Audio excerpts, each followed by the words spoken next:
Party ఆధ్వర్యంలో ఈ నెల 22న చలో హైదరాబాద్ కార్యక్రమాన్ని విజయవంతం చేయాలని, కాంగ్రెస్ పార్టీ ఎన్నికల్లో ఇచ్చిన 6 గ్యారంటీలు అమలు చేయాలని డిమాండ్ చేస్తూ ఈరోజు కూసుమంచి మండల సెంటర్లో పోస్టర్ ఆవిష్కరణ జరిగింది. ఈ ఆవిష్కరణలో సిపిఎంఎల్ మాస్లైన్ పాలేరు డివిజన్ కార్యదర్శి బందిలేకయ్య గారిని మాట్లాడాల్సిందిగా కోరుతుంది. ప్రియమైన ప్రజలారా, కాంగ్రెస్ పార్టీ తన ఎన్నికల ప్రణాళికలో అధికారంలోకి వస్తే 6 గ్యారెంటీలు అమలు చేస్తామని చెప్పి రాష్ట్ర ప్రజానీకానికి హామీ ఇవ్వటం జరిగింది. అందులో భాగంగానే 6 గ్యారెంటీల అమలులో రేషన్ కార్డే ప్రామాణికంగా రాష్ట్ర ప్రభుత్వం ప్రకటించింది. 10-15 సంవత్సరాల కాలం నుండి ఈనాటి వరకు కూడా రేషన్ కార్డు లేకుండా కొత్తగా పెళ్లిళ్ళైనటువంటి కుటుంబాలు నానా రకాల ఇబ్బందులు పడుతూ ప్రభుత్వం నుంచి వచ్చే సంక్షేమ పథకాలకి అందుకోలేకపోతూ ఉన్నారు. అదే కాక ఇరుకు ఇళ్లల్లో జీవనం చేస్తున్నటువంటి వాళ్ళు గత ప్రభుత్వం డబుల్ బెడ్రూమ్ ఇళ్ళు వాగాడంబరంగానే మిగిలిపోయింది.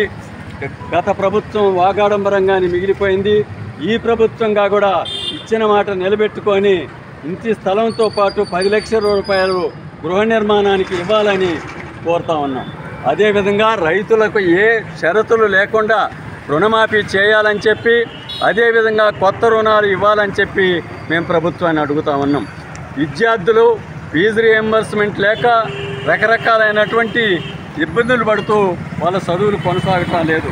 అదే కాక ఆరోగ్యశ్రీ అందరికీ వర్తింపజేస్తామని చెప్పినటువంటి ప్రభుత్వం ఈనాటికి గతంలో ఉన్నటువంటి ఆరోగ్యశ్రీ బకాయిల్ని వెంటనే చెల్లించి మా ఆరోగ్య సేవలు కొనసాగించాలని చెప్పి కోరుతా ఉన్నాం.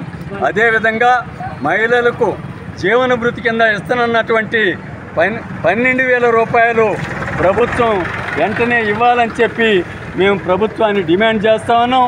ఈ సమస్యల పరిష్కారం కోసం 1వ తారీఖు నాడు రాష్ట్ర వ్యాప్తంగా మండల కేంద్రాల్లో ధర్నాలు, ప్రదర్శనలు జరిపి ప్రభుత్వానికి తెలియజేశాం.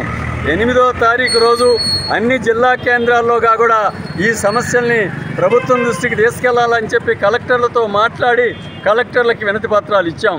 రేపు 22వ తారీఖు నాడు పెద్ద ఎత్తున ఆర్టీసీ ఎక్స్ రోడ్ నుండి ఇందిరా పార్క్ వరకు ధర్నా ప్రదర్శన, అనంతరం ధర్నా ఉంటుంది. ఆ తర్వాత ముఖ్యమంత్రి గారికి కూడా ఈ సమస్యల్ని మీరు ఇచ్చిన మాట నిలబెట్టుకోవాలని చెప్పి కోరుతా ఉన్నాం.